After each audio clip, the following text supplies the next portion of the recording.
Hi guys, my name is Chidera. I'm a medical doctor, a content creator, and a writer. If you're new to my channel, welcome back. If you're not new, you already know the deal. So from the thumbnail, you already know what this video is about. I'm going to be talking about everything that house job entails, everything you need to know about house job. So I'm assuming if you're watching this video, you're either interested in house job or you just finished final year, and I'm so excited for you. Congratulations. It's not easy going through medical school and finally doing it. You're done. I am so excited for you. So yes, after final year, please, word of advice, try and spend time with your friends because you might not get to see them in a very long time, and just try and breathe, relax, see a movie, just rest. You need it, you deserve it. So in this video anyways, we're going to be talking about everything that house job entails. Like I said earlier on, I'm going to be putting you through all you need to know in this house job journey, and I'm going to be answering frequently asked questions that people would have about house job, because I'm currently in my 11th month. I'm going to be finishing soon, so I just want you guys to relax and enjoy this video. So let's go straight into the video. First thing to know, you guys, is that MDCN is Medical Dental Council of Nigeria, and they are the body that handles all things house job. House job entails a 1-year compulsory program that you have to do as a medical doctor, because during medical school you don't have enough skills. They want you to have all those hands-on skill, and beyond that, tutelage and apprenticeship of other experienced doctors. So in this part of your medical journey, you're going to be learning everything you need to learn, and you're going to be basically a house girl or a house boy, but it's for your own good, because you're supposed to learn all the skills and know exactly how the medical world is. The Medical Dental Council of Nigeria that handles everything house job. So these people, basically, they are in charge of paying you. They're in charge of handling all complaints that you might have about the system, about the hospital you're in, and they're the ones that will give you your permanent license, and also license that you have to renew subsequently as you go through your medical journey if you are going to be in Nigeria. So these people are basically so important. Let me just tell you right now. Besides that, I'm just going to be giving you a breakdown of the hospitals. I know you're so excited about where you want to work. People are already saying I'm going to work in National Hospital, I'm going to work in Gariki Hospital, Maitama Hospital. People are already saying I'm going to work in General Hospital in Lagos, I'm going to work in Luth. But you guys just calm down, chill, because I'm going to be going into all of that. So just go with me. Different hospitals that you can work, and these hospitals are classified under general hospitals, federal medical centers, university teaching hospitals, which is the third one, and then the fourth ones are private hospitals that you might want to work in, maybe your friend's father's hospital, or just something you just want to work under the person. So MDCN basically controls and pays general hospitals and federal medical centers with university teaching hospitals, but the private hospitals, you're just on your own. The good thing about MDCN hospitals, or MDCN as a body handling hospitals, is that everybody gets the same amount. Before, it used to be that these people working in National Hospital will get more money than people working in, for instance, Jalingo or Sokoto, but now the payment is equal, everything is okay, so it's really fun and exciting. So yeah, now that I've said all of that, the next thing we need to know is how and what are the factors that influences your choosing a hospital. So there are different factors. Let me just tell you, you want to choose a hospital based on different things. You want to put in different factors, because you cannot just wake up tomorrow morning and say, okay, I'm going to this hospital. And you need to start thinking about these things now, because once that portal opens and you pick a hospital that you did not really think through, you end up entering into problems that you did not envision or you did not foresee. First factor is the cost of living. Things are very hard. Everybody is talking about the cost of fuel, and the cost of living, cost of food.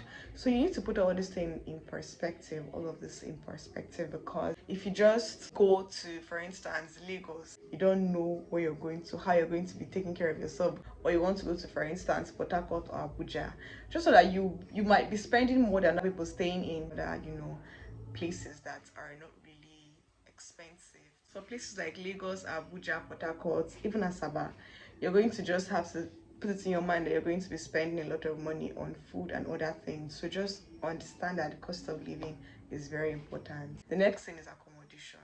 Staying in the places or staying in hospitals where they provide accommodation makes it easier for you because the accommodation is cheaper compared to places outside the hospital. So always knowing if the hospital has accommodation is very important. Another factor is your place of worship. As a church girl, I really wanted a place where I would, be able to worship. So you might want to, stay in a place where you go to your family church has a branch there, or you might want to stay in a place where you can just find a place where a church where you can worship. So that is also a factor. Another factor is friends. You might want to stay in a place where your friend is staying. For example, you might want to stay in a place where there's a friendly face. I don't know, I've said for example so many times. For example, I came here because not just because of the fact that there's a very beautiful accommodation where you can stay. I also came here because I had a couple of friends that were here. I was going to make new friends, which I have made a lot of new friends. But I still wanted this family at least as an initial, step of my moving into a place. I think people put into consideration is they put in their family. So the next set of factors that I'll be talking about are the different factors that are more hospital oriented. So these other factors are the place is work friendly. If the place doesn't have much work, if you are allowed to do hands-on experience. You don't want to stay in a place where are very toxic residents or consultants because it influences how you work. If you work in a place where the consultants or the residents are always shouting at you, they're commanding you too much, they're not even like really cordial with you, they're just always aggressive towards you, it's going to affect your outlook to work, it's going to affect your mindset, it's going to make you depressed at the end of the day, and you might not want that. Bring up people, your senior colleagues are already there, ask them, oh chief, how is the place? Because you need to know if those people that they're working with really give them a hard time. It's going to help you a lot. The next thing is the place has to be a place where there is either less work or more work. It depends on what you like. I've met people that really like work because it makes them feel okay, I'm doing something. Personally, I do not want more work. The trick to this is that teaching hospitals, you're going to work more. I'm telling you, I don't know how, but it happens that teaching hospitals are more stressful. I think it's because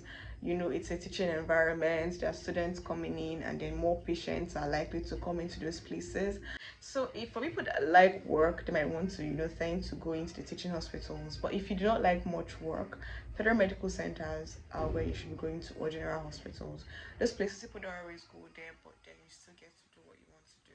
Then the next thing is hands-on experience. You guys, what I know and what I think the general public will tell you, for people that have worked in different hospitals, teaching hospitals don't have enough experience and hands-on. They don't give you enough as you would want compared to federal medical center and general hospital. The reason is because in teaching hospitals there are more residents there. It's a teaching program, and so these people are clustered there, and the residents are learning. Imagine if you want to suture, for instance, or you want to assist in a surgery, and the resident has not assisted in the surgery before, they won't even allow you because residents are clustered around teaching hospitals. There is a lot of work and they want to teach the residents, so they might not really willingly or really teach you or allow you to do hands-on. But if you apply yourself, if you're the kind of person that knows how to apply themselves, you get to do some procedures. For instance, I learned how to suture in this place, and that was because the resident was there, and then he was like, oh, do you want to suture this person's head injury? I was like, yeah, sure. And I'm currently also learning how to do episuraphy. Basically, you can apply yourself more in medical centers, federal medical centers and general hospitals, but these things really tend to be peculiar to the kind of person you are. If you really apply yourself anywhere you are, you're going to learn skills. So this should not like be a hinder, a deterrent to what you really want to, or to where you really want to work. So yeah, that's like all of that for the factors. So I'm going to go into the next thing, which is how to get into the hospital. So this is very important. So you need to know that the MDCN controls or has a portal where you have to put in your details which you're going to get after induction. So you're going to put in those details when you're trying to pick a hospital in the MDCN portal. It's pretty easy. Need more tutorials on this after school, you can chat me up at Sidra or my Instagram, and I'm going to talk to you about that. But it's a very easy procedure. In fact, one thing I would advise is before the portal opens, because you need to know the date. Know the date is very important. So when you want to know the date the portal is going to open, learn how to use the portal, so that once that day comes, you won't be fumbling, or you won't be confused as to where the cursor should go or where you should be picking. This happened to me. I really did not know how to apply with the MDCN portal, and I didn't learn before the day. So when the day came, I was very confused, and I missed out on picking a place. Plus, the place I wanted to pick did not even show as one. So you need to know how to, handle the portal before that day opens. Another thing is you need to go to a place where there's very good network. Go to a place where the network there is giving. Because if you don't go to a good place where there's network, you're going to, end up not getting a hospital when the portal opens. Another thing is if you have friends, tell your friends to also help you apply, so that you can be able to get your chosen hospital in case you don't see it where you are.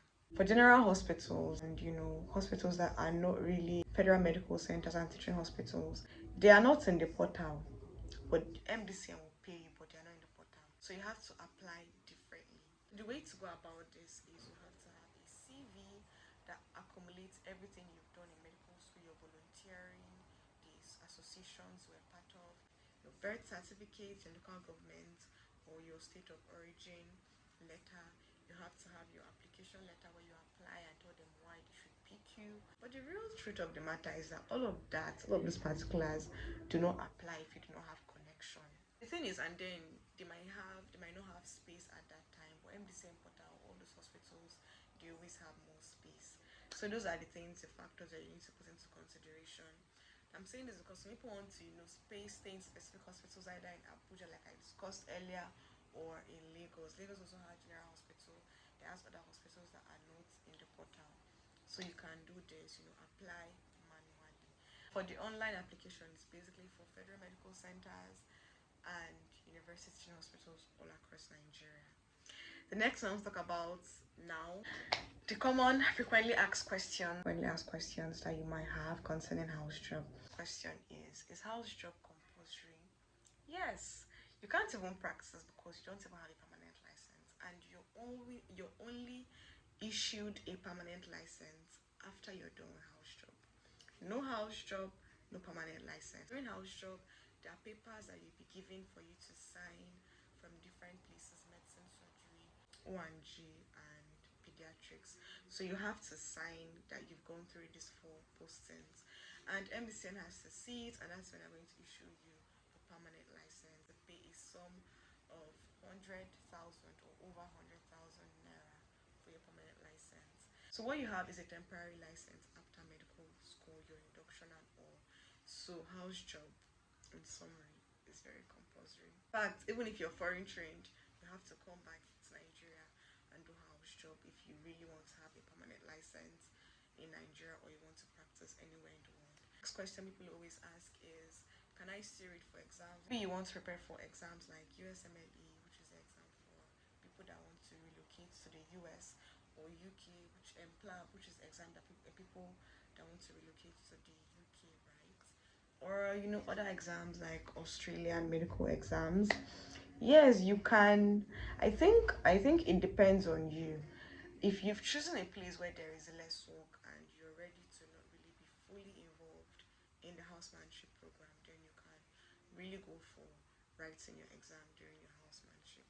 But I would advise that use your housemanship to really understand what the exams are all about, plan, pay, and then fix a date after, even if it's just 2 months after your housemanship, and then you can be reading in that period. Because writing an exam during housemanship is very stressful. No matter where you work, housemanship is always stressful. No matter where you work, you have to do calls unless you have money to sell your calls, and it's not cheap. Selling calls, for instance, where I work, is like 15,000 naira per night, and weekend calls is even more. So just imagine spending all that money for the different calls you're going to have in 1 year. So if you know you don't have the money, just put yourself into a housemanship program and just plan for the exam and just pay for the exam, something like that. So lastly, I want to just give general advice about what housemanship is. So far so good. I really will tell anybody that is entering into housemanship to apply themselves. Sometimes people don't call you, sometimes you will not even know what you want. So it's something that you tell yourself earlier on before you start that, oh, I want to learn how to suture, I want to learn how to give drugs, I want to learn how to pass catheter, how to set line, all those procedures, I want to learn it. And in the course of your house job, you're going to learn most of the skills, but some skills like suturing or doing minor surgeries, you might not learn them, or even assisting surgeries, you might not be able to do them if you don't apply yourself. So most of the time you'll be able to, do most of those procedures and skills, but I would advise you always apply yourself. If you see an opening or an opportunity wherever you're working, take it, because you don't know when you'll see it again. Next, I want to advise people on, if you're doing housemanship, please have a drug book. A drug book is so important. If you want to learn how to give drugs, if you want to learn how to be that doctor that once your family calls you, or people from diaspora, or people from afar call you, you'll be able to prescribe drugs for them, then have a drug book. For instance, I have a place where I compiled all the drugs for every person I did: medicine, surgery, pediatrics, O&G. And this makes it very easy, especially pediatrics drug. Pediatrics drug comes in doses that has to be calculated, and if you don't know how to calculate them, or you don't know the doses of these drugs, then what are you even prescribing? So these are the two advices I'm going to give.